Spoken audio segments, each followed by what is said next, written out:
Mr. Chairman, for holding this important hearing today on H.R.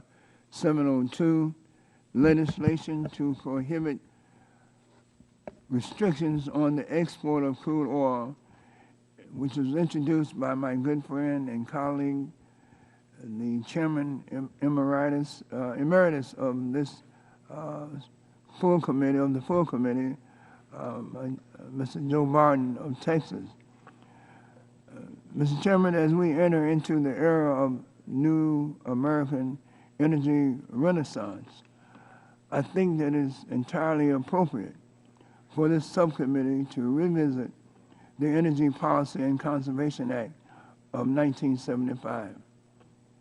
This policy, which restricts the export of domestically produced crude oil, may in fact be outdated as conditions today have shifted dramatically from the 1970s when the bill was first enacted.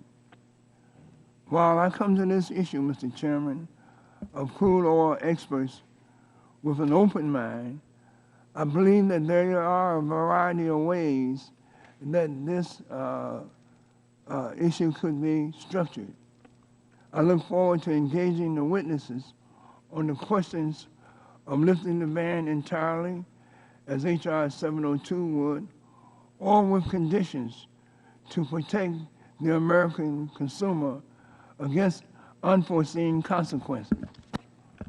Another option, Mr. Chairman, which we should consider is exporting crude oil regionally to targeted areas in order to maximize American diplomacy and leverage.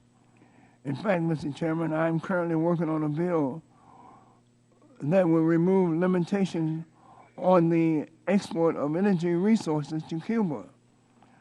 My bill will promote market access for the efficient exploration, production, storage, supply, and distribution of energy resources to our neighbor 30 miles off the coast of Florida. This would include the exploitation of crude oil, as well as American technology and technical assistance in developing Cuba's clean and renewable energy sectors.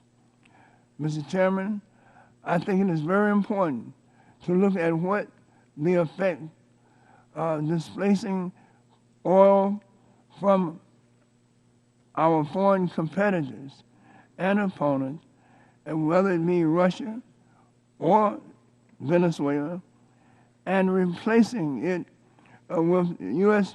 energy resources, what the effect might have on our overall national security and diplomatic objectives. So, Mr. Chairman, I look forward to hearing from today's panel of witnesses on how lifting this ban might impact the American economy in terms of manufacturing, employment, gasoline prices, and imports. Mr. Chairman, in addition to examining the domestic impacts of lifting the ban, it is also important to look at the impacts to our national security and our overall global diplomacy objectives.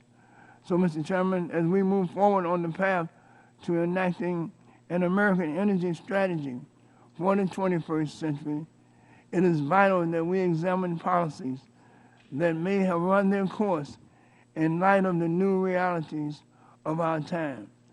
I think today's hearing is both timely and essential to examining some of these critically important issues, and I look forward to engaging today's witnesses. With that, I yield back the balance of my time.